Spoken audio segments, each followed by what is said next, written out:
काही जण आमच्यावर आरोप करतायत की इथं भ्रष्टाचार झालाय। मित्रांनो, काम करत असताना सगळ्या गोष्टी डीबीटी डायरेक्ट त्यांच्या अकाउंटमध्ये पैसे टाकतोय। कुठेही भ्रष्टाचार होता कामा नये ह्याबद्दलची काळजी घेतोय। पारदर्शकता कशी असते तो आणण्याचा आम्ही प्रयत्न करतोय। मुख्यमंत्री करतात, दोन्ही उपमुख्यमंत्री करतायत, अख्खं मंत्रिमंडळ करतायत, परंतु विरोधकांच्या काळात कुठला मुद्दा नाही आणि त्याच्यावर विरोधक अशा प्रकारचा मुद्दा काढतात आणि लोकांची दिशाभूल करतात। पराभव झाला तर दिलदारपणे मान्य केला पाहिजे। मतांची चोरी केली, अरे कुणी चोरी केली? खोटं का बोलता? रेटून बोलायचं पण खोटं बोलायचं, अशा पद्धतीचं काम सध्या विरोधी पक्षाचं चाललेलं आहे। आपण त्याच्यामध्ये लक्ष देऊ नका। मी तुमच्याशी कधी खोटं बोलणार नाही।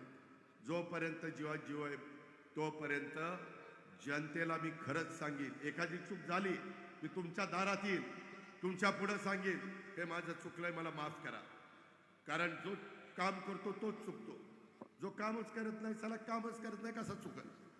त्याच्यामुळं माझी आपल्याला विनंती, आम्ही अनेक चढ उतार बघितलेले, कधी माझ्याकडनं पण एखादा शब्द गेला, परंतु इथून पुढच्या काळामध्ये आपल्याकडनं चूक होऊन द्यायची नाही। आपण 13-14 कोटी जनतेचं प्रतिनिधित्व करतो।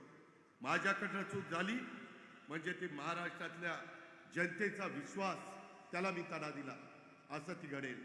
या पद्धतीनं आमचं महायुतीचं सरकार काम करतंय।